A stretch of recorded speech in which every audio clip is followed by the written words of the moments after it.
Hey, basketball fans. Basketball season is back, and you know exactly what that means. It's time for you to put your basketball knowledge to the test with one-day fantasy basketball at DraftKings.com. You don't draft a whole team and you're committed to it the whole season. Just one-day fantasy basketball at DraftKings. You can be part of the action every single night. With DraftKings, there are so many different ways to play. You can choose between a public contest where everyone's in it, you're all vying for a huge cash prize, or you can invite your friends and just have a private contest where you can take on your friends. DraftKings has beginner and casual contests where you'll play with people of a similar skill level. You will not start swimming with the sharks. You will develop your skills first. Drafting your team is super simple. You select 8 players to play that night, and you stay under a $50,000 salary cap. The best part is you draft a new team every single day. You get points the way they get points: scoring, assists, block, rebounds, steals, and other stats. There's no better way to turn your love of basketball into cold, hard cash tonight. Hurry to DraftKings.com now. Use the code JALEN and play free with your first deposit for your share of $10,000 in total prizes tonight. That's code JALEN, Jalen, to play free with your first deposit only at DraftKings. The game inside the game. A minimum of $5 deposit is required. Eligibility restrictions apply. See DraftKings.com for details. Pennzoil Synthetics with Pure Plus technology makes this the time for performance. Winter is here, but with cold start protection and excellent performance in extreme temperatures, Pennzoil Synthetics keeps your engine purring, so you'll know winter is here isn't as ominous as it sounds. Visit Pennzoil.com and make the switch today. And now, Jalen and Jacoby on ESPN Radio. When I pop the trunk, head to death. Y'all pop the trunk, I pop the hood. Now act stupid, I'll pop the trunk. Now give me your boom. He is Jalen Rose. What up, doe? I'm David Jacoby. And on the cool check-in. Together, we are Jalen and Jacoby on ESPN2 and ESPN Radio. What do? We get the people what they want. Last night, before the Cowboys defeated the Cardinals on Monday Night Football, the Cowboys as a team, including owner Jerry Jones, took a knee before the playing of the national anthem. During the national anthem, they interlocked arms and stood. Jerry Jones explained after the game. We want to stand and respect the flag. Let's make no mistake about that. Nothing we've done, nothing we did tonight says anything other than that.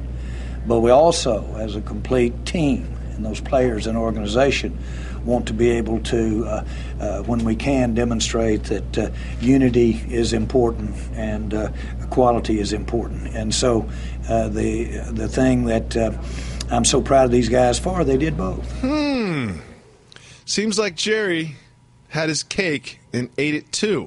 What do you think about the Cowboys' approach to their protest last night? This is America's team taking the pulse of both sides.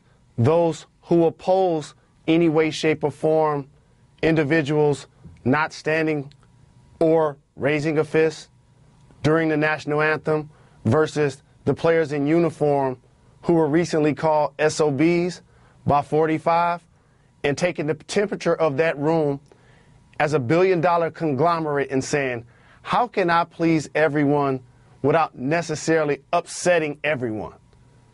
And so this is what they did, which is why, by the way, I would never be the person in any way, shape, or form to criticize somebody that's talking about unity.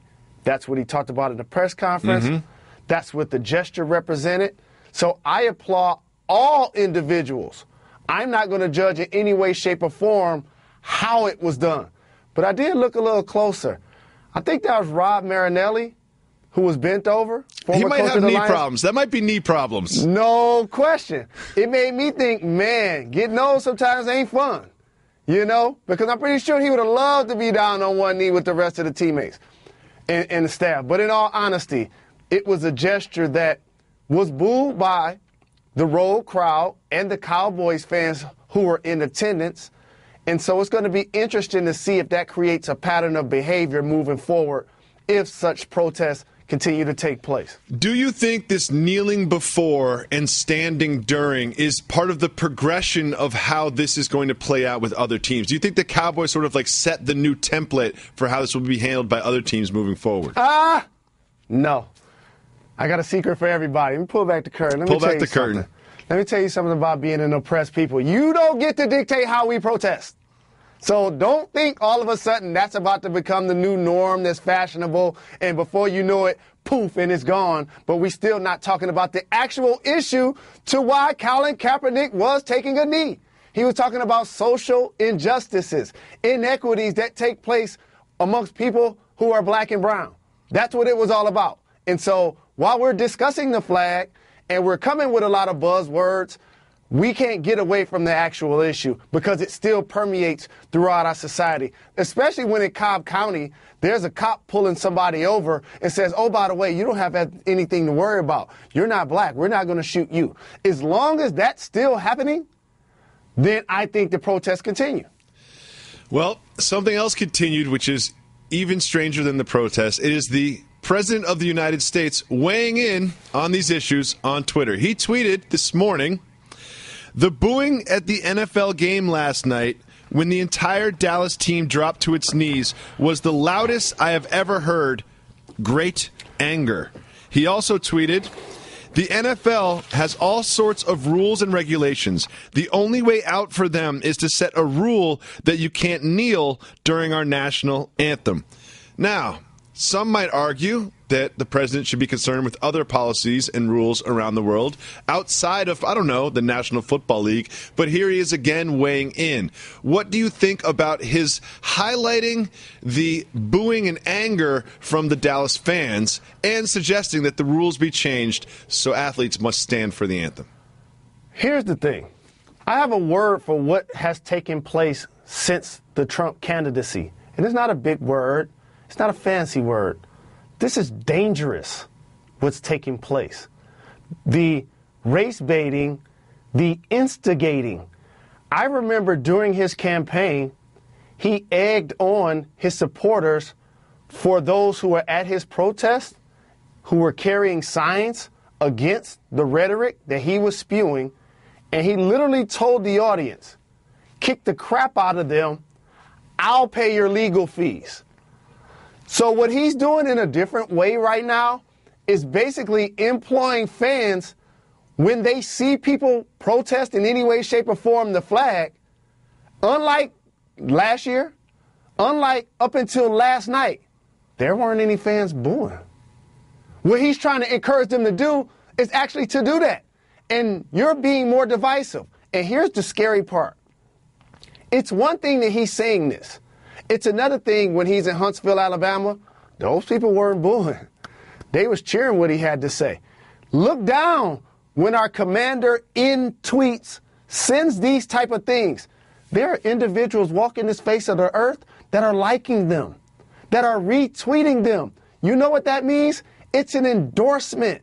And it's really unfortunate that the leader of the free world continues with this behavior. Especially when there is so much going on in this world, especially with the natural disasters and the North Korea impending conflict and, you know, the healthcare reforms. There's so much else going on in the world that our president decides to wake up in the morning, review some footage of a football game, and focus on that is just baffling to me. Something that is not baffling to those that listen to Jalen and Jacoby, but is news to everyone else. It's time for Broken News. To everyone else, it's breaking news. To Jalen and Jacoby listeners, it's broken news.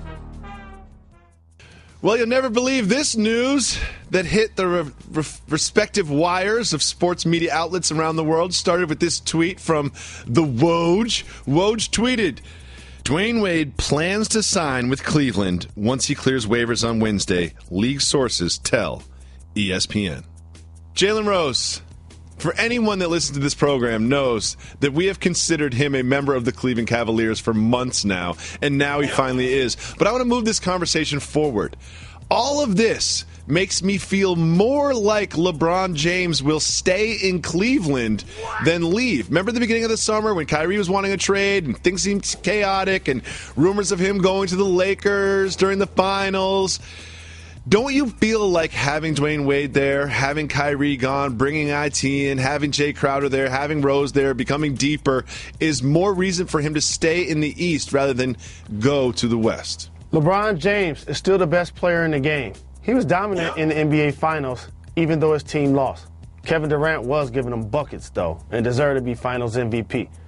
So when he hasn't won the championship the last couple of seasons, the person that was actually responsible for playing against him on the other side, Kawhi Leonard, Andre Iguodala, and KD, actually won the title and the MVP, which is a level of LeBron's importance to not only his team but to the league. So you also get a Jay Crowder in that trade to help LeBron defend some of those players and take a lot of the pressure off of himself. And when you play in the Eastern Conference and has had the level of dominance that he's able to achieve as an iconic player, when he walks into the locker room, you start to become a super team. Now all of a sudden, wait a minute, Derrick Rose, Dwayne Wade, just this offseason? Isaiah Thomas, an all-star last year? Also, they still have Kevin Love Still up got front, Kevin Love who there. never gets discussed in this entire Still conversation. got Kevin Love there. For those who have not been paying attention, in Cleveland, guess what they have? A super team. They certainly do have a super team, and they're not in a super conference, which is why I believe all of this will lead to LeBron James signing another 1-1 with the Cleveland Cavaliers this offseason. And also, there's a level of comfort and cohesion that goes with playing with the guys for the most part that you've been to the NBA Finals with for 3 straight years. And so to try to recapture that in another city, move your family with the same expectations, and you really don't want them problems in the West. It's better to stay in the East. A lot of interesting things came out of Media Day. None more exciting than this from Giannis Antetokounmpo. You guys see the new movie Constipation? No? Constipation. It's because he hasn't come out yet. Jalen Rose, that was Giannis Antetokounmpo explaining that the new movie Constipation has not come out yet. Telling really dumb jokes. Soft move or boss move? I'm going boss move all day. Move. Boss move all day. I laughed out loud when I heard that. I'm that dude. I will laugh at dumb jokes. I will laugh when I see someone fall over. I will laugh. I'm a very simple-minded person when it comes to my sense of humor, and I thought that was hilarious. But if you're talking about laughing at bad jokes and people are falling over, there are other individuals like myself that just don't think that that's funny. I think it's hilarious. Next, we have Mike Conley. Mike Conley was telling tales about his offseason and what happened and this and that, and he told us that Kanye West called him up at 12:30 at night just to tell him that he admired him and he was a fan, and the next time he's in L.A., he should look Kanye up. Calling up a stranger in the middle of the night to tell you admire them. Soft move or boss move from Kanye West? When they're celebrities, boss move. Good point. So I knew you were going to say that. So then I had the follow-up question. If I were to call Mike Conley in the middle of the night and say, Mike Conley, I love the way that you control the floor. I think you're underrated. You don't get appreciated as one of the best point guards in the league. That is definitely a soft move. So what level of celebrity do you have to be at where you can just call up strangers and tell you like them? When you're a fan of the other person and or vice versa. Period. You don't think Mike Conley's a fan of David Jacoby? No. No, I don't think so either. I think he's definitely not a fan of Jalen Jacoby. No, but Conley's a cool dude. He'll come on the show. It's all love. We will see. Well, I'm a huge fan of new New York Knickerbocker Michael Beasley because of what he can do on the court, but really because of things like this that he does off the court. This time he was talking with Taylor Rooks of SNY.TV's Timeout. We are only capable of using 10% of our brain, right? Yes. So who was the guy that used 11 that made it okay to say everybody's just using 10? That isn't the right logic. No. The same person who uses 10% of your brain is the one that said 10%. No, because if you're only using 10% of your brain, you don't even know that you're using 10% of your brain. So here's the thing about this is I've watched this approximately 837 times just today, and it starts to make sense the more that you listen to it. Soft move or boss move, having a higher understanding of how the human brain works than everybody else, Michael Beasley. It's a boss move that Beasley has come to New York City and just let everybody know, don't worry about a failed test. I'm already in the program. He's like, I'm already there. This is all a failed test. The test is broken if I pass it. You can use me as the litmus test. I'll be the control of the test to make sure the test is accurate. He's got a wristwatch on his wrist and his ankle. He's dropping knowledge about the human brain. I'm so excited about Michael Beasley. He also said the Knicks was going to have 4 people average 25 points in the same season. Jalen Rose. Not only was Michael Beasley sort of explaining to us and to Taylor Rooks exactly how the human brain works and what percentage of it we all use and how other people use 11 and some people use 10. I loved it. It was brilliant. But we had this from Nick Young. The Bleacher Report asked him, game on the line, you're open from your favorite spot, but KD and Steph are also both open, pass or shoot. Nick Young responded, you shoot that mother bleeper. Then you hit both of them with, my bad, y'all. Didn't see you open. I thought the clock ran out. Do you love this from Nick Young as much as I do? It's fun in games until somebody get hurt. Explain. And there was always this guy in class, because sometimes it was me growing up. Wait, hold you up. always had to use two words. Did you mention that because someone had to be hurt for Nick Young to be on the floor in that situation? You like that. I like that. That's very nice. Continue. There was always the person, whether in school or in the neighborhood, that you always had to say 2 words to. Stop playing. Stop playing. I knew those were going to be the 2 words. Right. Stop playing. And so, while he's also a professional, and you hope that he would be able to step up, make a play, if and when given the opportunity, the clear answer, we know what it is. You give up a good shot to get a great shot. And him being open, that's a good shot. Steph and KD being open, those are great shots. Another thing is it's also, first of all, why are you on the floor, Nick Young, in the first place? What happened to Clay?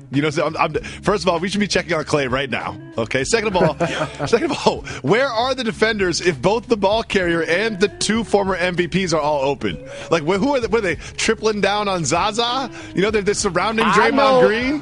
Like, how's this working? Out there. Oh, that's an easy one. A 2004 Raptors out there. Whenever that was. You have no idea.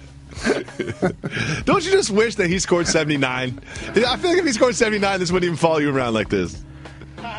It wouldn't follow me around if I still weren't a public figure. That's fair. Shout out to you for being relevant. Shout out. Well, first of all, we have to celebrate the great Ric Flair.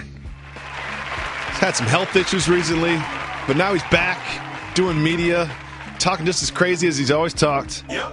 And he had an interesting thing that he said.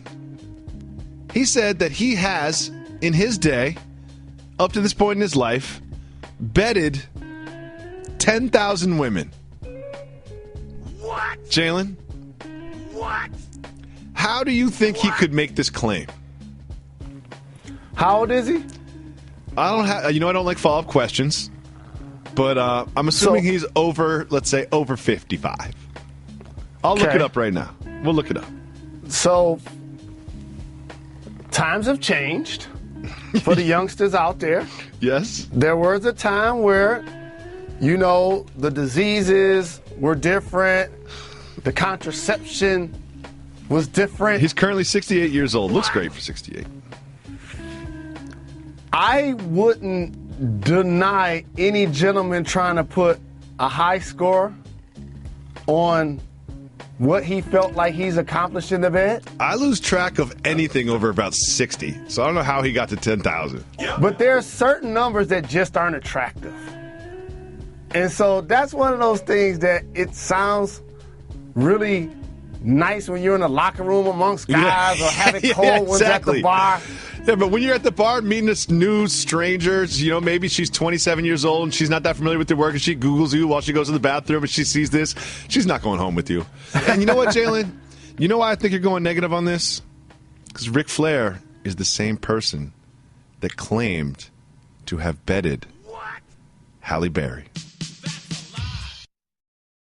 I just saved hundreds of dollars by switching to Geico. I'm so happy, I feel like I can fly. Disclaimer, you will not be able to fly by switching to Geico. This is against the laws of physics and nature. If you find yourself flying, please seek professional and or medical help immediately. In the unlikely event you find yourself flying, you might be a superhero, or a pigeon, or a superhero named Pidgewoman, who was bitten by a radioactive pigeon. If you are indeed Pidgewoman, Geico retains all licensing publishing rights in the event Pidgewoman the movie becomes a top-grossing Hollywood blockbuster. Geico. 15 minutes could save you 15% or more. Jalen Rose, we're about to go through every single NFL game from week 3. Are you ready? Let's get it. First of all, we're not going to talk about the Rams game as they dominated on Thursday night, but it feels like a million years ago. We're going to start. They didn't dominate. That was a high-scoring game. Both teams combined for 80 points. They were playing against the 49ers. An exciting game. Dominate is probably not the right word. That's fair, but I really enjoyed it. Cowboys beat the Cardinals last night. DeMarcus Lawrence. I love it when one single defensive player takes over a game. DeMarcus Lawrence did exactly that. Only had 3 sacks, was in the backfield all night long. Jalen Rose, your thoughts on the Cowboys' performance over the Cardinals? His defensive performance, I think he has 6 sacks in the first couple of games. Been doing a terrific job of getting off the ball. And Dak Prescott's productivity, in particular, taking care of the football, running for a touchdown. Dez Bryant also scored a touchdown where he basically just carried everybody into the end zone. Carried them into the end zone from like the 5. Yep. And so it's a quality win for the Dallas Cowboys. And also, big shout to Larry Fitzgerald. Yep. Shout out. Not only did he catch 13 balls for 149 yards. He's just snatching them away from people. Every time he caught one, he gave me high points in the fantasy league. No one cares about your fantasy league. I had him in the flex. No one cares about your fantasy league. Next, we have the Patriots' last-second win over the Texans. Pass from Brady to Brandon Cooks with 2 feet down in the end zone. Just seems like Brady with 2 minutes left on the clock is going to get whatever he needs. I just got a little jingle for this one. Here's a story of a man named Brady. That's just the bottom line. Story of a man named Brady. Since we have so many games to get to, we'll move on. The Chiefs beating the Chargers by 2 touchdowns. Chiefs undefeated so far. Has there been a more explosive and productive player in the NFL than Hunt? No. The rookie running back? No. For KC? No. Oh, man. He's been dynamite so far this year.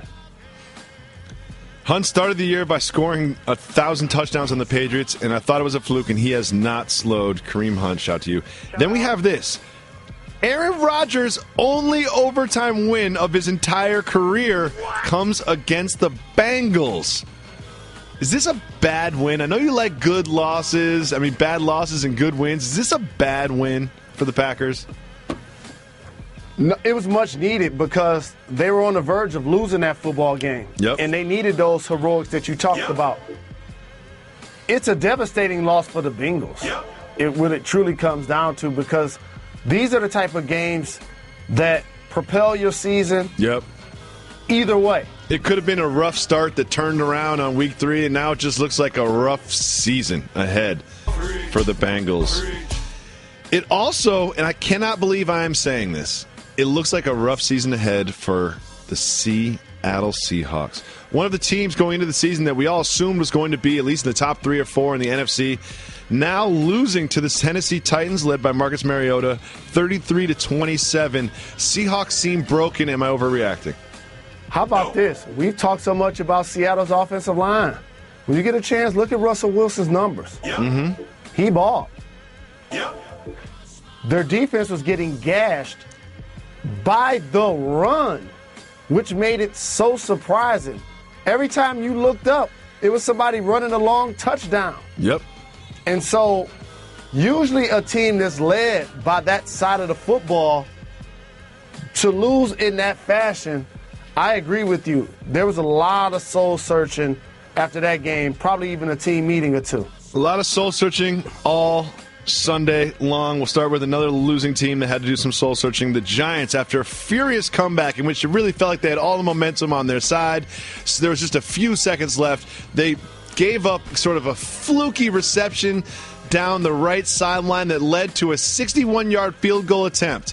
The question was, should they even attempt this field goal? Rookie kicker comes out, nails the 61-yard field goal attempt, crushing Molly Karam's feelings. Absolutely, man, it killed my day. How about this? A lot of people saw, because it was so flagrant, Odell crawl on his knees and use the bathroom on the hydrant. But people didn't pay attention to Sterling Shepard on his long touchdown did the portrayal of doing a number 2.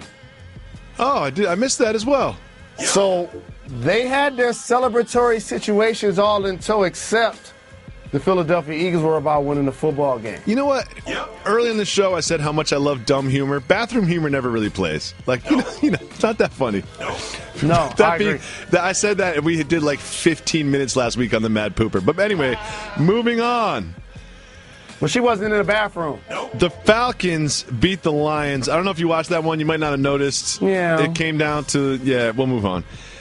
The Bears beat the Steelers in overtime. What a weekend. Like, it seems like every game it involves these teams that at the beginning of the season we assumed were going to be at the top of their class, losing to teams that we assumed would be at the bottom of their class. You know, on every show I always talk about, man, it'd be nice to get a list of players that was in the league this year that's not last year. You can do that on email, off the air. You know what I mean? You can just send that a nice, well-worded email to our producers and give some examples, and I think that would be more effective.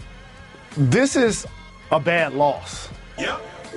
Because while we're still talking about the fiasco, which became of what to do during the protest of inequality in our country that now has been equated to how you handled yourself during the national anthem, the Pittsburgh Steelers overall, their message got diluted because they ended up not being on the same page and ultimately coming out a couple of players, Villanueva, Big Ben, issuing apologies to how it was done and acknowledging that this week they'll do it a lot different. They botched that one. Yep.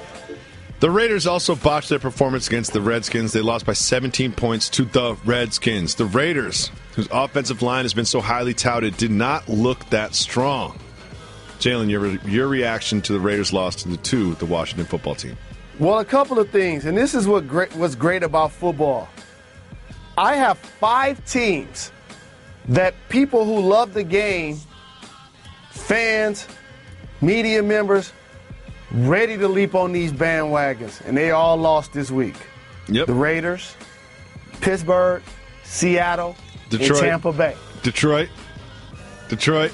Man, we won one playoff game in 60 years. Ain't nobody jumping on our bandwagon after 2 games. Matt Stafford's going to be the MVP this year, please. That was you in Vegas. Jaguars dominated the Ravens 44-7 in London, so no one noticed. But that was a pretty impressive Bortles performance out there.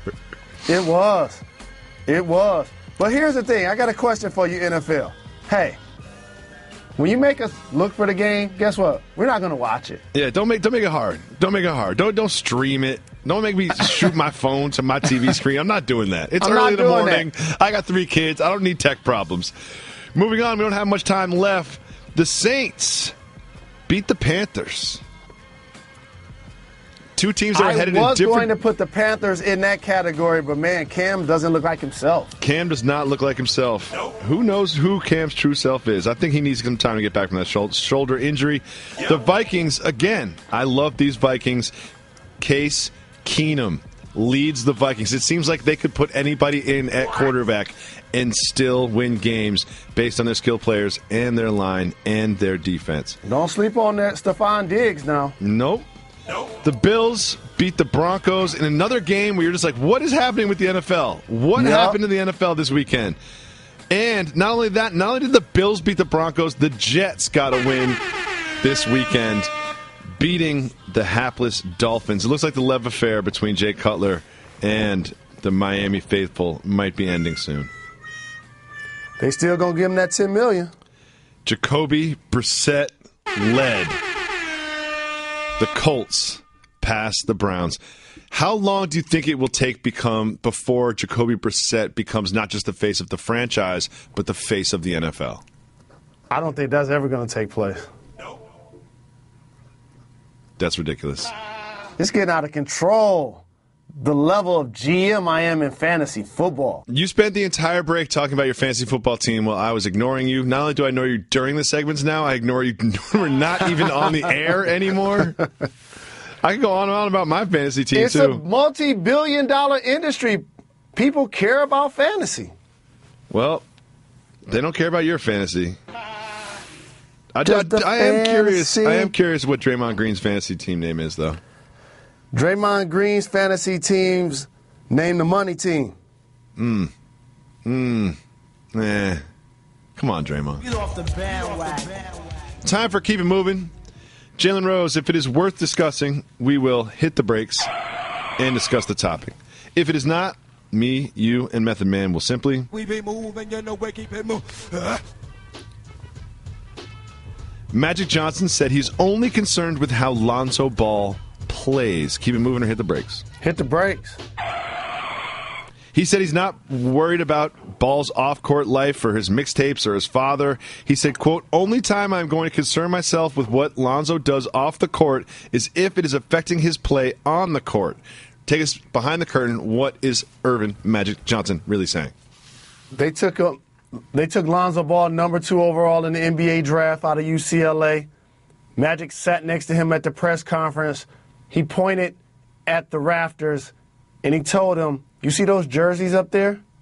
I expect yours to be hanging up there one day. And so he's not worried about any sideshows.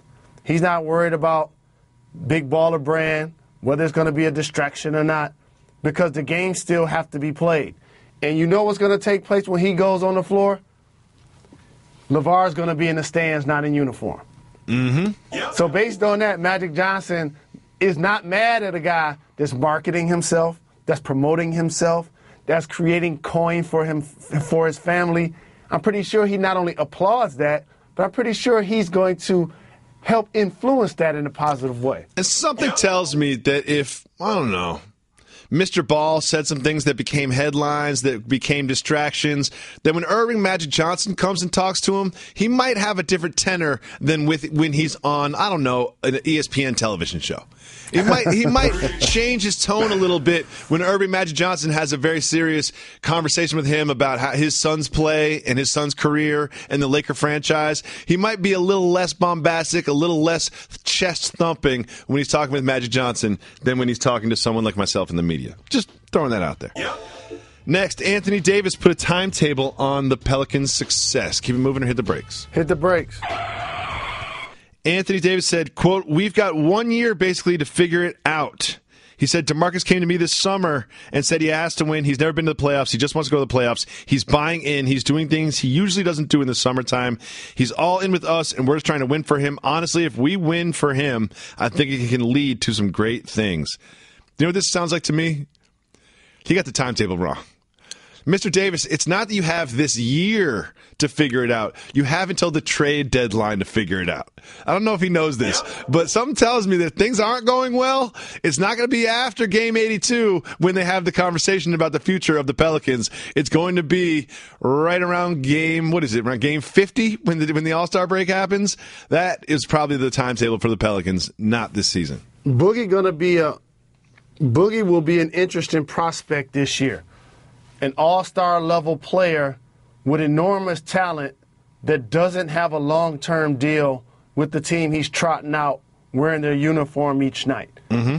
And you just touched on the dynamic of not only winning to appease him and hope he stays for a really long time, but there's also an element, can two bigs of their stature being 6'10", and above both play together in the same lineup defensively on the perimeter consistently. And so if they're able to do such, Anthony Davis, a terrific defender, all over the floor, at the hoop. But having those bigs out there, it's a lot further to rotate. Yep. And so it'll be interesting to see how that dynamic plays out also. Well, we'll be watching because those Nuggets games are going to be interesting. Yep. This is interesting as well. We all celebrated the Denver Nuggets and their new front court, and they brought in Paul Millsap, an all-star level player. They're developing Jokic, who's one of the most exciting young players in the league, the way he can pass, his skills, his size, his finishing around the basket. Well, seems like everybody forgot about Kenneth Faried except for Kenneth Faried. He said, quote, or actually, keep moving and hit the brakes. Kenneth Faried is kind of upset with the Nuggets.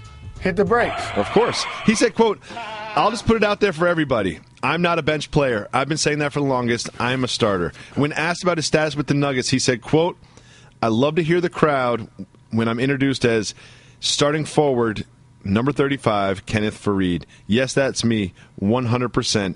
That's been me my whole life. I'm going to fight for a starting position. I'm not going to lay down and let somebody take it. I like his attitude, and he will tell you those jobs aren't won in the media. And initially, he got a big-time contract. It was well-deserved. A nickname, the Manimal. It seemed like there were nights where there were two versions of himself out there.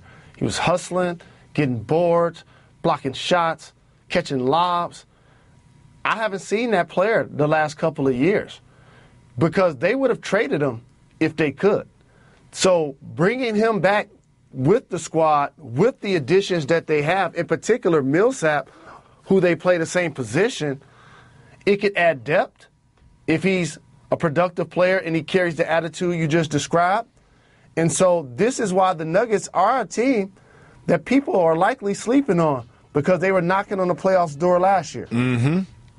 Dwayne Wade is officially signed with the Cleveland Cavaliers. But here's the thing. To everyone else, it's breaking news.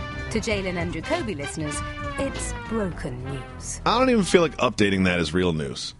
He's been on the Cavs on this program for months now. Right. So just because Woj said it's ink to paper, it's like we've already been there. We've already done that. So let's keep it moving on that news. We be moving, you know, we keep it moving. Mavericks owner Mark Cuban loaned the team plane to J.J. Barea. Keep it moving or hit the brakes. No, I'm going to hit the brakes. I'm going to hit the brakes on that. He actually gave the team plane to J.J. Barea. I set you up there. So he could assist with Puerto Rican relief efforts. J.J. Barea is a Puerto Rican, so he used the aircraft to transport food, water, and supplies to his native island based on the Hurricane Maria recovery. Big Prayers shout. and well wishes to everybody affected by these natural disasters, as you acknowledged. Shout out. Joakim Noah says this whole season is about redemption. Keep it moving or hit the brakes. Keep it moving. He got a big contract last year. He got injured. We'll see what he's able to bring to the table playing alongside of Cantor as well as KP. Aaron Judge hit 2 home runs on Monday to give him 50 on the season. Keep it moving or hit the brakes. Hit the brakes. He passed Mark McGwire for the most by a rookie in Major League Baseball history. He's also joined by Babe Ruth, Mickey Mantle, Roger Maris, and Alex Rodriguez as the only players in Yankee history to hit 50 home runs in a season. He started off so hot, then after the All-Star break, it seemed like people had figured him out. He broke records for striking out so much. And now he's back as a potential MVP candidate. What do you feel about Mr. Judge and his future in pinstripes? Amazing. Anytime a rookie can come in and hit 50-plus home runs in a season, that's outstanding. There will be critics as he moves forward, and rightfully so. You want to get your game up, continue to improve, talk about his live ball numbers and his average when he's not knocking the baseball out of the park. It just so happened that usually that's actually what he's doing. I'm Jody Avirgan. Have you heard of Blue Apron? Well, now you have. Blue Apron's mission is to make incredible home cooking accessible to everyone. The country's #1 fresh ingredient and recipe service, fresh, high-quality ingredients make the difference, so it's important to know where your food comes from. Plus, it's affordable, easy, and full of surprises. Check out this week's menu and get your first 3 meals for free with free shipping. Go to blueapron.com/30 for 30. Jalen Rose, the NCAA has problems, big problems, FBI probe problems. Since 2015, the Federal Bureau of Investigations has looked into corruption between college coaches, sneaker representatives, financial managers, and they have unearthed some criminal charges. Here is U.S. Attorney June Kim addressing the charges. The picture painted by the charges brought today is not a pretty one. Coaches at some of the nation's top programs soliciting and accepting cash bribes. Managers and financial advisors circling blue-chip prospects like coyotes, and employees of one of the world's largest sportswear companies secretly funneling cash to the families of high school recruits. Jalen Rose, cash going to families of high school recruits that'll steer them towards certain colleges. Cash going to college coaches that will steer players towards certain agents and financial managers. You've been around this game. You've been a student athlete. You've been a professional basketball player. You know everything about this. When you hear these charges are levied down, what is your reaction? Oh, it feels like a ticket for jaywalking. That's what it feels like. Have you ever gotten one of those? No, I have not. Okay, when you jaywalk, do you think about it? No, I do not. Okay, that's how I feel about these charges. Explain. Here's the thing. The NCAA's sole purpose continues to be one that makes sure that, that the families and the players don't get paid. That's their goal, right? Okay, but the NCAA is a 501c3, a nonprofit, multi-billion-dollar conglomerate on the backs of the student athletes, especially the revenue-generating sports, in particular, basketball and football. Let me tell everybody something. Please do, Mr. Rose. When you're a high-level recruit, when you're talented at anything, you're going to get special privileges. You want to get recruited by a major college? Guess what? All you got to do is get a great grade point average and do really well on your ACT and your SAT. And you know what people are going to do? They're going to recruit you like you're an All-American athlete. That's how this works, regardless of your field, regardless of your trade. And so now, sneaker companies, they understand that. This has been going on for years. When you look across the country tomorrow, pay attention to the relationships that are in tow. If a certain shoe company is representing a certain high school, let me see who they got on their team. Oh, okay. That's just how the game goes. And let me take it a step further. These summer camps, they're sponsored by shoe companies. So these relationships happen over an 8-year period for the most part, where you're getting to know the shoe companies, you're getting to know the players, you're getting to know the coaches, and or vice versa. At that point, when you become a recruit, especially if you're a high-level recruit, that's just how it works. Agents, runners, everybody's trying to get into your inner circle and try to steer you one way, shape, or form towards their goal and your goal. Because ultimately, I heard the term coyotes. Let me tell you something. If you don't give me $100,000, I'll be a coyote. And by the way, I'll sign a letter of intent right now. This has been going on for ages. For youngsters, Google any cases of fiscal dynamic where money's changing hands for a recruit, for a family member. There have been 30 for 30s on this topic. Yeah, so these are essentially $100,000 kickbacks on multi-million-dollar deals, something which happens in all levels of business. But here's my question for you, as someone who understands this better than most. Is this, hey, guess what? They're cracking down. They're going to do something about this. They're going to fix this, and they're going to eliminate the corruption. Or is this, a couple people got caught, but just like jaywalking, this is a practice that will continue until the end of time and started at the beginning of athleticism, and this is never going to change. What are your thoughts? Everybody get a percentage from the athlete the entire time. The coaches are put in a position of leadership to nurture a player, to allow them to be the best they can be. And a lot of times that becomes a parental figure in your life. So of course you're going to lean on that person for advice. The same with your college coach. Your college coach is able to get money from the school, the shoe company, the TV deal, the radio deals, the endorsements, the appearances. And so at some point, again, when you're a collegiate athlete and it's time to pick an agent, it's time to pick a financial advisor, you might as well ask the guy that just coached you the guy you see getting multi-millions of dollars. So during this decision-making process, how aware are you that you may be being manipulated by someone who's financially motivated? 100% aware, because the other thing you always ask is, who else do they have? Mm-hmm. Who else does the agent represent? Who else is signed to the shoe company? Who else is going to sign the letter of intent? Oh, by the way, this is what drives the business. This is how the industry churns over and over again. And so what this sounds like to me, set up.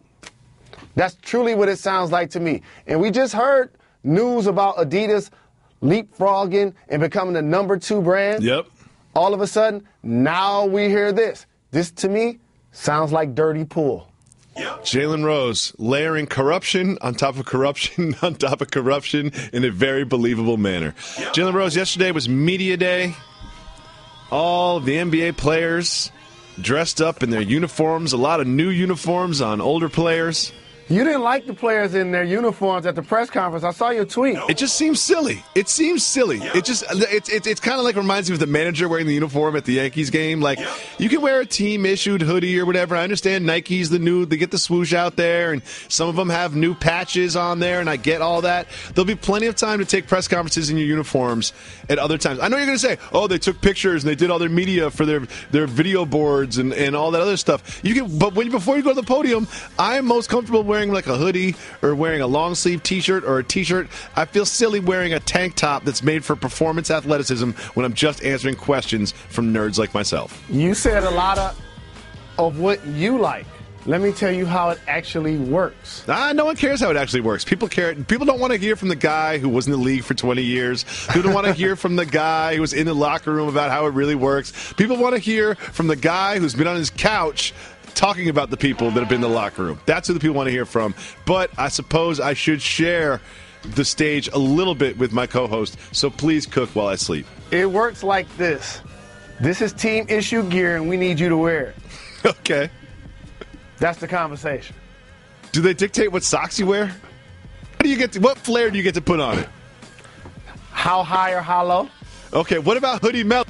Mello's like, I'm leaning into this hoodie mellow thing. I'm going to wear a hoodie underneath the uniform. Soft move or boss move, wearing the under the uniform?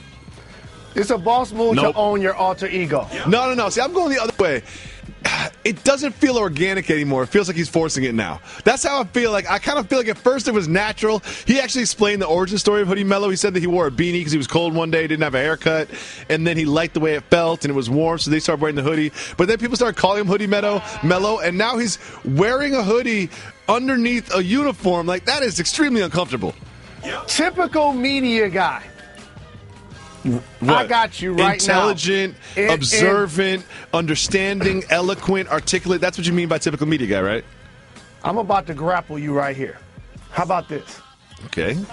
So let me get this right. You had a problem with everybody looking the exact same wearing their team-issued jersey. Yes. But yet you're going to complain about the one guy that did something different. Jalen, I understand there may be a little bit of hypocrisy there, but I'm also not just a media guy. I'm also an old guy. And the older you get, the more you feel about comfort. I just want clothes that are comfortable on me. My wife has been like, look, you've totally given up. You wear basketball shorts all weekend, sweatpants the second you get home. And I was like, yes, because I feel good in that. One thing that does not feel good: tank top on top of a hoodie. That's never a boss move to me. It's never going to be a boss move to me, no matter what the circumstances are. Word up. All right. There has been some resulting sound from Media Day that's been quite interesting in my mind. Reggie has some of that, which he's going to play out if he's ready. Here's Kyrie on the earth being flat and that whole thing. It was all an exploitation tactic. It proved exactly what I thought it would do in terms of how all this works, and it created a division, or literally like stand up there and let all these people throw tomatoes at me, or like have somebody think that I'm somehow this different intellectual person because I think that, or because I believe that the world is flat and you think the world is round. They created exactly that. Oh, so he did it on purpose, huh? Oh, yeah. So he wasn't just goofing around on a podcast saying something. He was using it as a social experiment to make people think that I have this different level of intellect, and it was all a manipulation tactic that I was pulling on the media. Come on, man. You were just goofing around. You sound stupid now. That's what happened. Like, we all know what happened, Kyrie. You said something stupid. Everyone called you out for saying something stupid instead of saying, you know what? I said something stupid one day. It wasn't a big deal. He's like, I was just doing a social experiment upon which I create this fallacy that I believe the earth is actually flat, and the media members that I've manipulated will think that I believe that, and I will sit back and observe as people react one way or the other. Come on, Kyrie. You're just lying. Since I did that, I knew it would cause a division amongst those who were covering it and try to put me in a position to where I had to talk about it. It's all good, family. It's all right, Kyrie. You're just goofing around one day. Whether you think the earth is flat, you don't think the earth is flat, you were just goofing around. You were not trying to create a stir and, using it as a social experiment to learn about sociology. Then you're just lying. Yep. Next, we have a little sound from Earl Smith, also known as J.R. Smith. What's he been like this summer? A jerk. Honestly, he's a jerk because he calls me at 6:30 in the morning and asks me what I'm doing. Obviously, I'm asleep. Only you wake up at the crack of dawn and go work out. So he's been a jerk. LeBron James, is he a jerk for calling JR at 6:30 in the morning and asking what he's doing? Well, he probably said that after they get off the phone. He's like, Dwayne Wade coming and he's starting at your spot.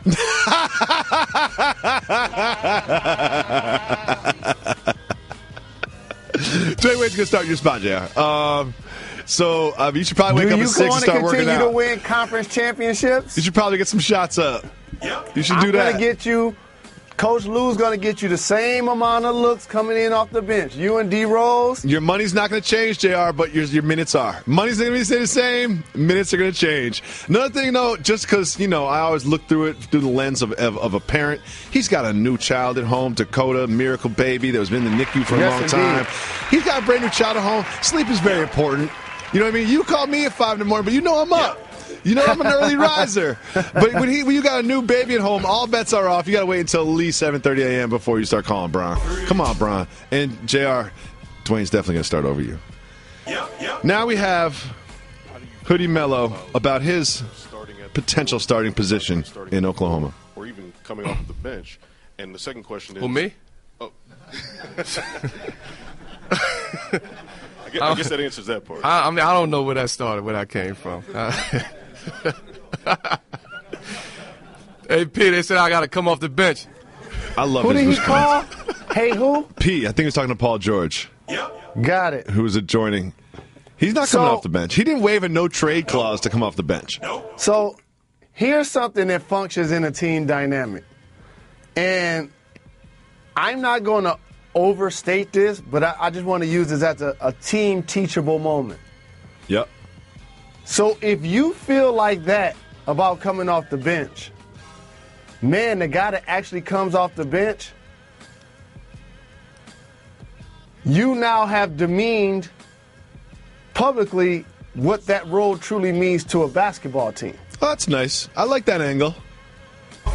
Because, again, when it's all for one, one for all, we try to show each other that everybody's role is just as important. Of course. The guy that gets the headline, the guy that makes the game-winning shot. The guy that sets the game-winning pick, and the guy who's the game-winning look at practice. But I understand a guy that's going into the Hall of Fame and will have his number retired by the New York Knickerbockers. What? Now you just feeling said a certain type of way about that question. Now, see, the Hall of Fame thing I'll let you get away with, but they are not retiring 7 in Madison Square Garden. I promise you that. Based on what he did while he was there, not gonna be able to do it. Sometimes you just say stuff to see if I'm listening. I understand the Hall of Fame. I'm not even listening then. When you say number retired, it's like, oh, hold up. You just seen if I'm listening, aren't you? Put number 7 in the rafters at Madison Square Garden. Please. I'll put Steve Novak up there before I put Carmelo up there. Please. We're putting David Lee up there. We'll put Jalen Rose up there before Carmelo's up there. Get out of here, man. I'm done with this segment. I'm out of here.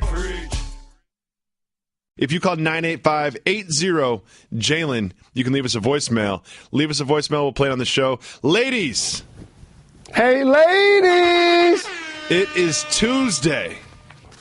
That means tomorrow is Woman Crush Wednesday. We'll be representing for you, the ladies, tomorrow. So make sure you call in and leave your voicemails. Ladies, call 985-80-JALEN. Leave a voicemail. Tomorrow we will play it on the show just like this. What up, though? This is Marcus from Alabama, longtime listener of the pod while working.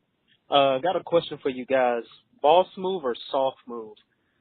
Now that the Cavs have had their media day and Isaiah Thomas is clearly wearing number 3 this season, would it be a boss move or a soft move if Dwayne Wade goes there and Isaiah Thomas denies him to wear the number 3? Keep getting them checks, fellas. Get at me. Great question. Great One question. of the best questions ever. It's a great question because here's what it is. Let's imagine that Dwayne Wade didn't want to turn a new leaf and he really wanted to stick with 3 because he's been 6 before. He's moved around a little bit.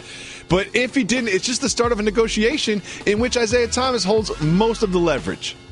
I've been there, done that. Explain. Traded from... Can't even remember you got traded so many times. Correct. Toronto? Traded from Chicago to Toronto. Someone already had number 5. Okay. Whoever it was. And I'm almost sure it cost me a pretty coin. So how much are we talking? How's the done. negotiation start? How many back and forths is it? Is it contentious? Is it not contentious? Like, I can see it going. If it was me, I like contentious conversations with my friends and colleagues. So I would let it drag out for a while. I would tell you how important the number 5 is to me and how I've been playing so well with it, and I don't want to mess with a good streak. That just to drive the price up. I would drive the price up. But also, like, it all depends on who. Excuse me. It all depends on who has the number. Mm-hmm. Did Isaiah Thomas wear number 3 in Boston? No. So therefore, he's changing his number because of something that he feels is sentimental to him.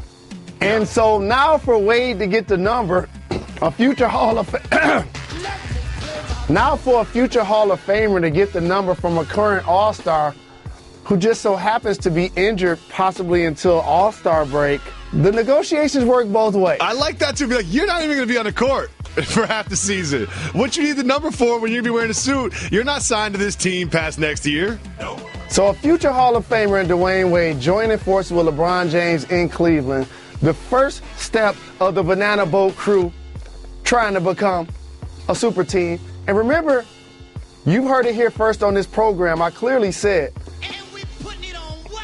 Isaiah Thomas may have to end up on his 3rd team in 3 years to get his big deal. Mm-hmm. Because CP3 has 1 year in Houston.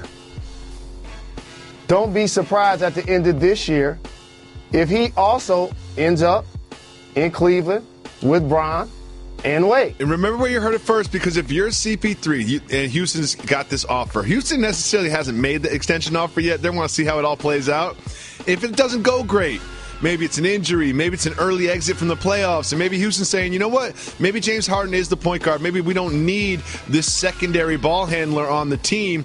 And Chris Paul says, you know what, maybe I don't need to be in the Western Conference with the Thunder and with the Warriors and with the Spurs. Maybe I can just go over to the Eastern Conference and make the finals for the first time in my career and play with my brothers Dwayne Wade and LeBron James.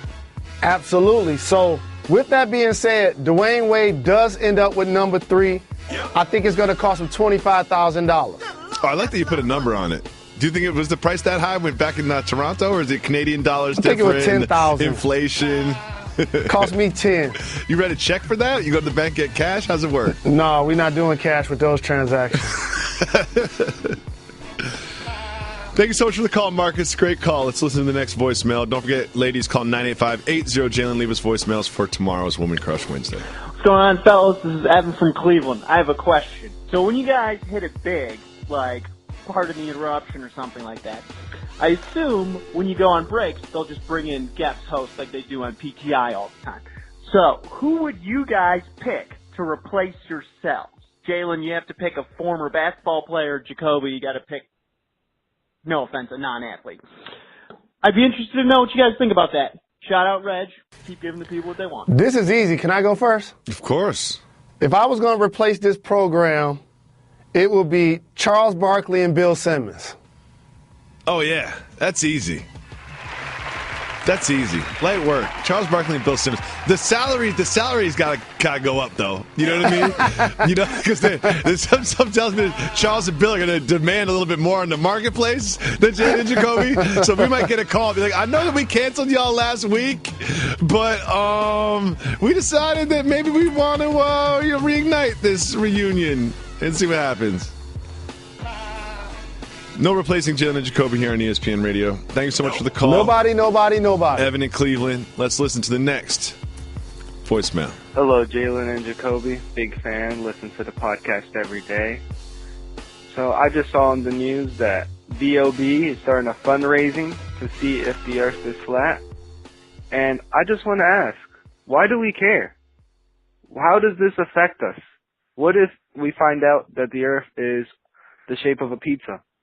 What difference is it going to make in our lives? I guess it's going to be like, oh, cool, our earth is the shape of a pizza. But what is this really going to do? What's going to change?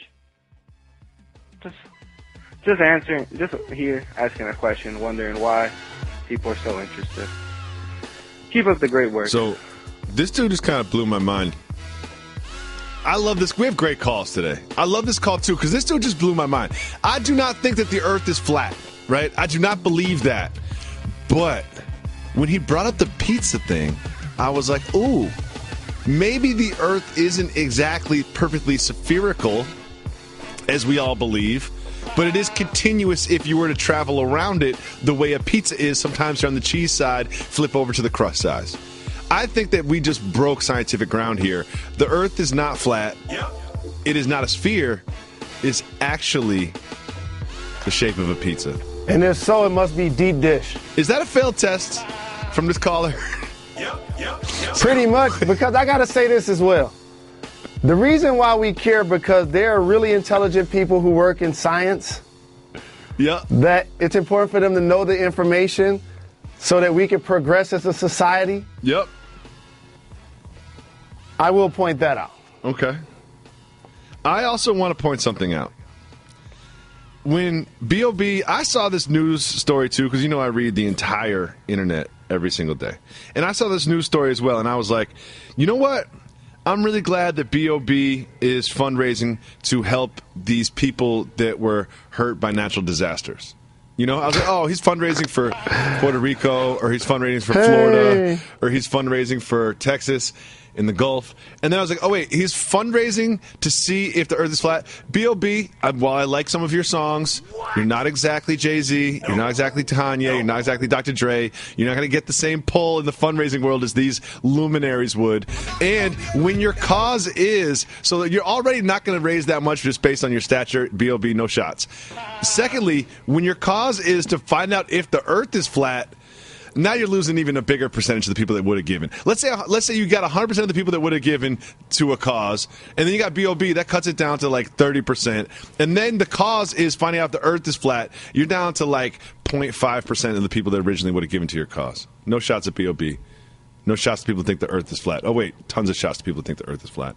Let's listen to the next voicemail. Hi, Jalen Jacoby. Shout out, Reggie. This is Eric from Peoria, Arizona. Just wanted to give a shout out to lizards out there. Me and my wife had a bearded dragon named Draco. He would greet us when we got home. He would turn his beard black when we didn't turn the lights off at night. So lizards can and are great pets. Thanks. Bye. This Tears of Pet thing is really captured the audience's imagination and passion. We need pictures. One of our producer who doesn't like it when we say his name, but he exists. Curtis? Nope, not saying it. He does not like us to say his name. He just brought up this thing about different tiers of pets. And he established the first tier and the second tier from pets that would respond to you, pets that would interact with you. And it really touched a nerve with those of amongst our listeners that do happen to have tier 2 pets. A bearded dragon I would consider to be a tier 2 pet. However, this gentleman in Peoria, Arizona, thinks that his bearded dragon is actually a tier 1 pet because it does interact with him. And when you say you need pictures, I do believe he sent us a tweet about 2 days ago with a picture of his bearded dragon. And his fiance, Beautiful family. Beautiful family, tier 2 pet. I'm rolling with you also on tier that 2 one. Pet. Come on, it's a lizard. It's a lizard. But I guess he gets tier 1 attention.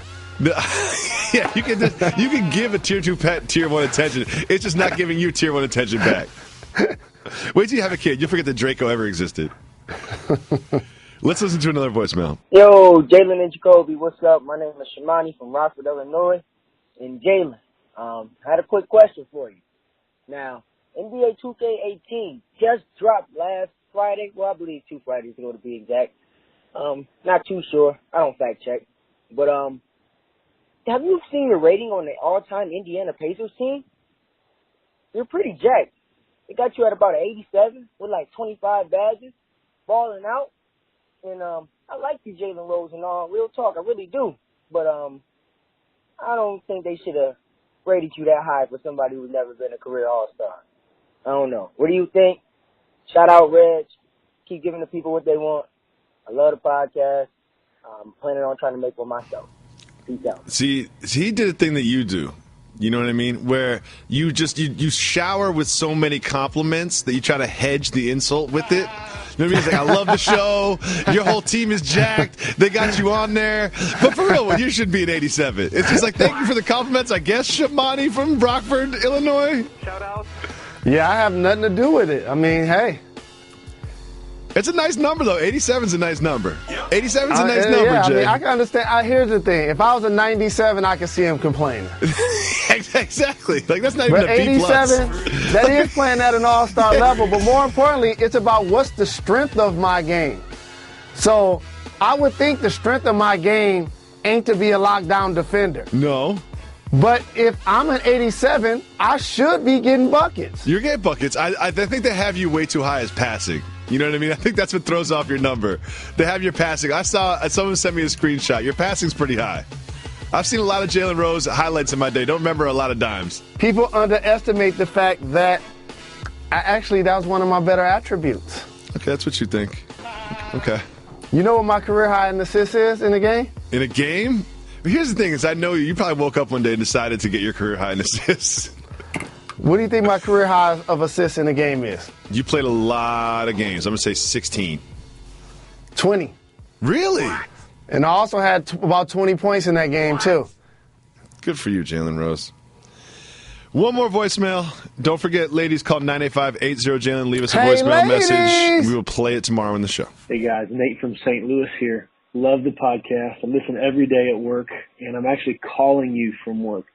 So I recently got a promotion to an executive level position, and so I've started dressing nicer. I'm trying to keep my look real fresh.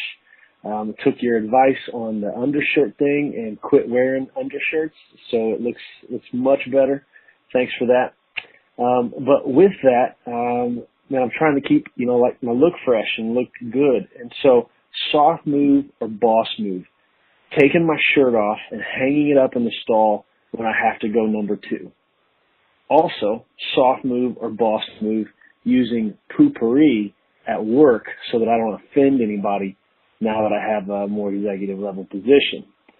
By the way, it gets really cold with no shirt on when you're in the bathroom going number 2. So could you send me a Jalen and Jacoby t-shirt to keep me warm?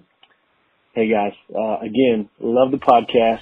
Keep giving the people what they want. Keep getting them checks. God bless. Wait a second. Nate wants us to send him a t-shirt so he could just strictly take deuces in it? Like the way you sleep in pajamas, he wants a specific Jalen Jacoby deuce shirt? Well, he got an office now, so he want to keep it in his office, and every time he go to the bathroom, want to take us with him. And all of his colleagues will be like, oh, there goes Nate walking to the bathroom with his poop shirt. I don't want to be associated with that. Nate, you got to come up with a better reason to get a t-shirt than that. But we got to give him one regardless. A couple of things. Everything you mentioned, both questions were boss moves. One, the potpourri, absolutely. Just because you go in and handle your business, that don't mean the person that follows you need to smell it. I worked with an executive who will remain nameless, and he was like, I can't go number 2 at work. He's like, people look at me as a leader. People look at me as someone they look up to in times of crises. He's like, I don't want them to see my shoes underneath the stall. Continue. That's one. 2, having the new responsibilities and leadership, that's great. I'm glad you're dressing better. Congratulations to Nate. Being more disciplined. That's what a leader does. Dots the I's and crosses the T's. Shout out. So, yes, it is important to stay fly, stay fresh, and keep that potpourri nearby. Make sure this gentleman gets a shirt, please.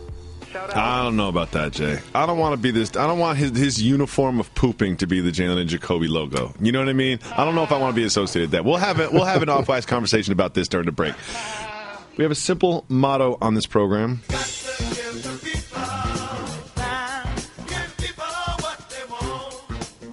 Part of giving the people what they want is opening up our 1-800-Flowers Twitter feed and taking questions from you, our audience. This first question is from Scruggs, and it is brilliant. It is something that we have all overlooked in the NBA.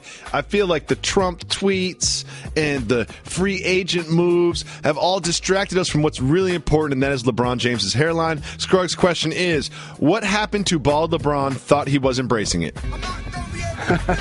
There was some social media activity of LeBron James, which he said he was bald, but he wasn't really bald. It was like a zero clip. He had that Doc Rivers kind of like putting green hair going on. And I really thought that this offseason was going to be the year in which he went from faking like he still had hair on top of his head that was surgically put there and actually embracing his natural state, which is bald LeBron. Don't think we're going to get bald LeBron this year. What do you think, Jalen? You're not playing 82 regular season games over a 9-month period, practicing and being in front of the media each day. So during the offseason, you got to have time to get it right. Yeah, he's not playing 82 games, by the way. He'll play like 76. You know what I mean? He'll play. You know he's not going to play 82 games. It's LeBron James, please. He's got Jay Crowder there. He's like, that's why he brought in Jay Crowder. Put him in the starting lineup. I'll be in this suit, especially if I'm in Miami. Next question is something I know you love to keep tracks on. This is from Dribble. Dribble Kenshin wants to know, why is Monte Ellis still a free agent? This is one of those topics that, again, there's a list of individuals, if we were able to acknowledge, like, wow, he's not signed currently. Sometimes it's contractual. At this point, you want to be affiliated with a squad. You want to be at training camp. You want to be at media day. So the longer this prolongs itself is not necessarily a great look for, say, a player. And Monte Ellis, he's a guy a couple of years ago was getting buckets in the game. I still think he has that ability, but the game has changed a lot for people who score off the bounce and aren't necessarily three-point shooters. And so it's interesting that he isn't signed, but if he is going to be signed, it's not because he probably is going to be a starter anymore, clearly, which is why he's not on the roster. It's interesting because you look at someone like Rajon Rondo, who's at the twilight of his career. You know, he's bounced around a lot, but his ability to be a point guard, call the plays, run the team, pass the ball, move the ball, address who's open, and those sort of things, you can just do longer than someone like Ellis, who's like, here's the ball, score the ball. You know, and he's not necessarily a three-point shooter. He's not necessarily a great defender, not necessarily a great passer. He's a great scorer with the basketball in his hands. And as you get older and those skills diminish, it's hard to lean back on other things. So it's hard to have a long career as truly a scorer. But he already has had a long career. Shout out to Monte Ellis. I think he'll end up in a uniform this year. James has a question for me, and I'm only saying that because I want to answer it, not specifically written to me. What is something popular now that everyone will be embarrassed by in 5 years? I'll tell you right now. The holes in the jeans. You know what I mean? Yep. We got tattered jeans. People got 35 holes on each leg, holes in the back. It was one thing when you just had one hole in each knee. I could rock with that a little bit. I would never wear it, but I understand it. But you got holes up and down your thighs, holes in your shins. You're paying $1,000 for some torn up jeans. It's just like, we're going to look at pictures of these people, and I'm not talking about basketball players. I mean regular civilians. You are going to look at pictures of yourself. Right now, if you were listening to this, and you wear holes in your jeans, I'm not saying you don't look good. I'm not saying you're not fresh. I'm old. It's not my thing. If I was 24, I'd probably have holes in my jeans too. But what I am saying is this is a phase, a silly phase. You will grow out of it, and you'll be like, I cannot believe I used to buy jeans for $300 a piece that already had holes in them back in 2017. My answer is getting tattoos of individuals that aren't in your family. It's a great point. On your body. Great point. Next, this is from the Ohio U Bobcats. Shout out. I'm not sure it's an official account, but I'll take it. Shout out to them. Butter, syrup, or both on pancakes. And you know I'm on wax saying I do not respect pancakes as a breakfast option. I do not respect pancakes as a food. I think they are a vehicle for other things, such as butter and syrup. They do not taste good by themselves. A couple bites is nice, but I would never want a full stack of pancakes as my breakfast. That being said, butter or syrup on your pancakes, or both. Yep. I'm just going to ignore your diatribe about pancakes because pancakes are great. I think waffles are better. It was more of a monologue. Yep. I say both. Both. Butter and syrup. I prefer both, but as I've gotten more health conscious, I've had to pick, and I'm going with syrup. What? For Jacoby, this is from Chilling the Most. Have you ever been to a job fair? Any advice?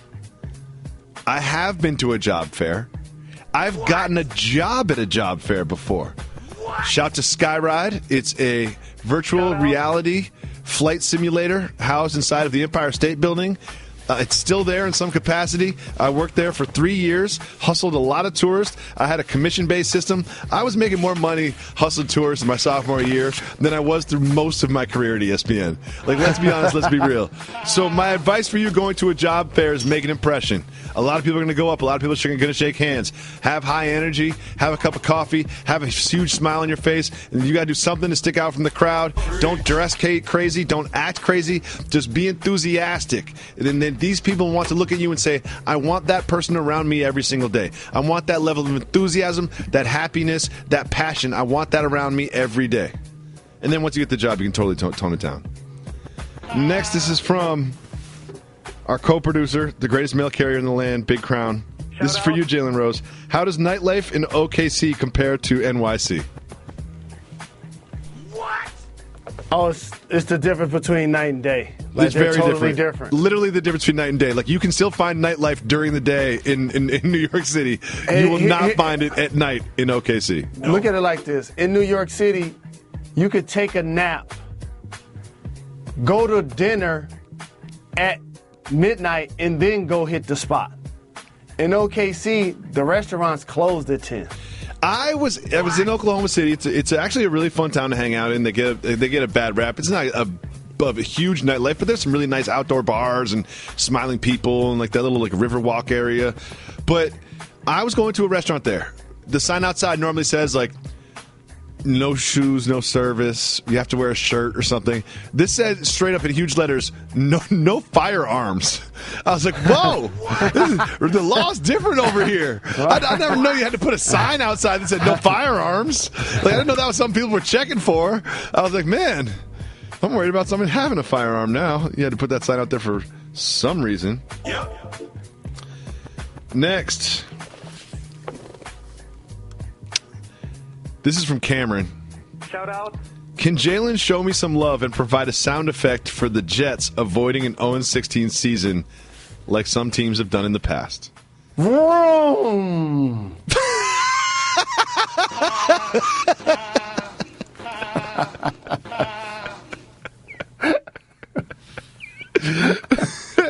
I don't know if I could do that again. I don't think I want you to do that again. Nope. I really appreciate it. I really enjoyed it. I hope you enjoyed listening to Jalen Jacoby on ESPN Radio. Don't forget that you can subscribe to our podcast. You can watch us on ESPN2 and also subscribe to the Nickel Package podcast. It's a football podcast that doesn't involve Jalen Rose, does involve me, so you know it's awesome.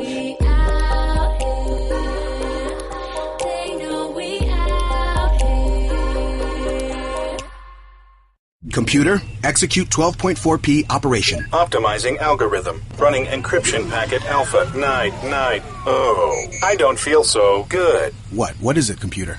Is it hot in here? It feels hot in here. I feel a little clammy. I should lie down or something. A computer with a virus? Surprising. What's not surprising? How much you could